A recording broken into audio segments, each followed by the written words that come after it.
on est parti pour le 6e et dernier épisode de cette série autour des bases de l'investissement au rendement. Si vous n'avez pas regardé les épisodes précédents, je vous invite vraiment à le faire parce qu'il y a beaucoup de contenu dedans.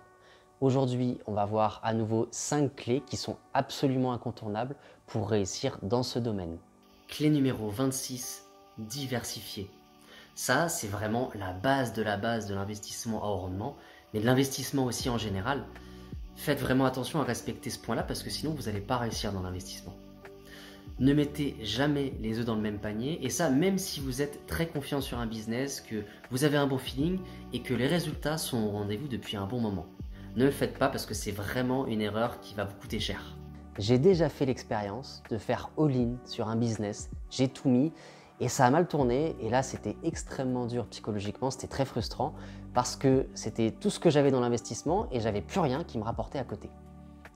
J'ai fait l'erreur une fois, je l'ai faite une deuxième fois, mais je peux vous dire que je ne la referai pas une troisième.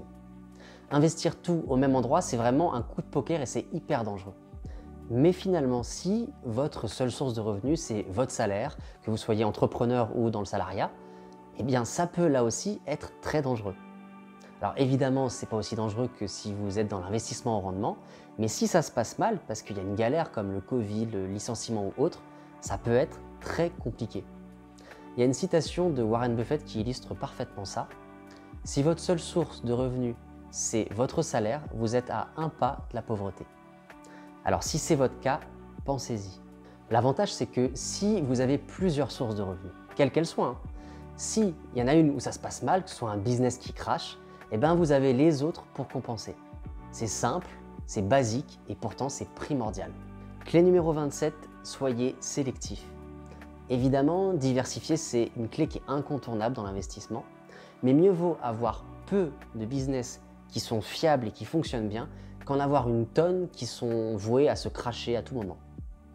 Il y a à boire et à manger dans le milieu de l'investissement en rendement, mais soyez conscient que sur 100 business que vous découvrez, il y en a peut-être qu'un seul qui est valable. Et encore, j'exagère même pas parce que je pense que c'est même moins. C'est très rare les business qui sont fiables et avec des rendements élevés qui tiennent sur le moyen, voire sur le long terme.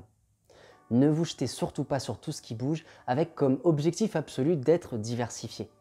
Sinon, vous allez juste créer un énorme château de cartes qui va s'effondrer à un moment donné. Prenez le temps d'étudier vraiment un business lorsque vous voulez rentrer dedans. Testez-le, allez-y avec un petit capital et ne vous jetez pas dessus juste parce que ça vous paraît bien. Clé numéro 28, ayez une stratégie.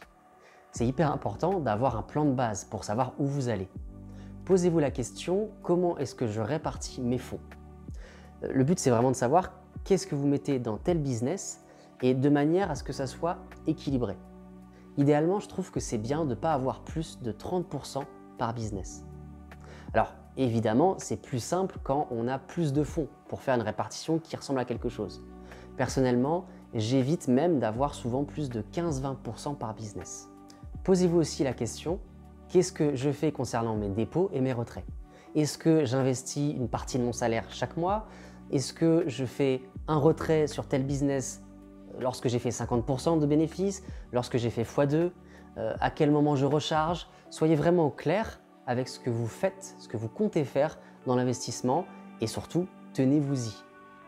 Maintenant, faites très attention à quelque chose, c'est de ne pas être trop gourmand. Clé numéro 29, arbitrez vos investissements. C'est important d'avoir une stratégie claire et précise, mais c'est aussi très important de régulièrement la remettre en question. L'investissement en rendement, c'est tellement fluctuant que vous ne pouvez pas vous reposer sur des acquis. Ça bouge dans tous les sens et le but c'est de vous demander régulièrement est-ce que ma répartition d'argent dans tel business, est-ce qu'elle est juste? Est-ce que j'ai besoin de recharger sur un business? Au contraire de retirer sur un autre? Et c'est important de suivre de près vos investissements.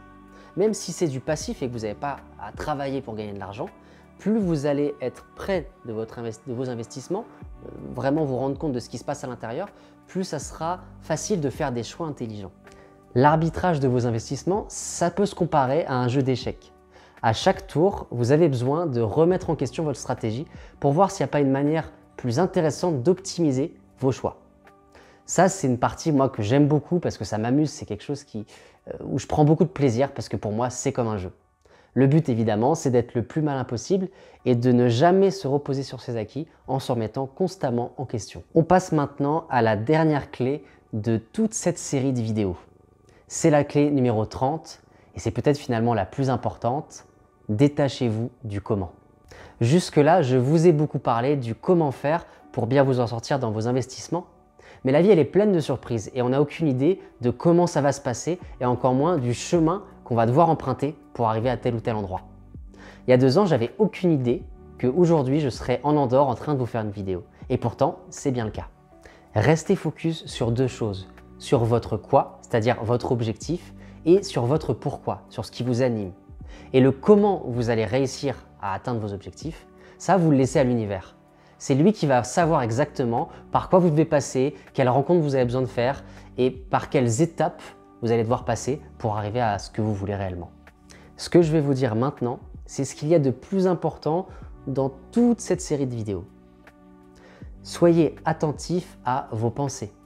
Soyez attentif à comment vous réagissez à vos pensées, à comment elles vous impactent et aussi à comment vous les orientez. Vos pensées, c'est ce qui crée votre réalité.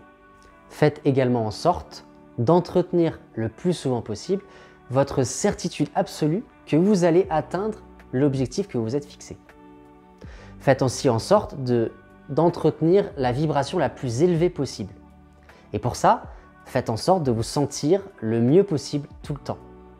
Et pour ça, faites en sorte de faire le plus souvent possible ce que vous aimez. En conclusion, le plus important, c'est vos pensées, vos croyances, votre vibration. Et si vous en prenez soin, c'est ce qui va vous permettre d'attirer autant d'argent que vous voulez dans votre vie. Le reste, c'est des détails. Voilà, je m'arrête là pour cette vidéo qui clôture cette série. J'espère que vous avez pris du plaisir à la suivre. Et puis si c'est le cas, likez, commentez, apportez-moi du soutien. Et puis surtout, abonnez-vous. Moi, je vous dis à bientôt pour un prochain épisode d'une autre série peut-être, je ne sais pas, on verra bien. Prenez soin de vous. Ciao.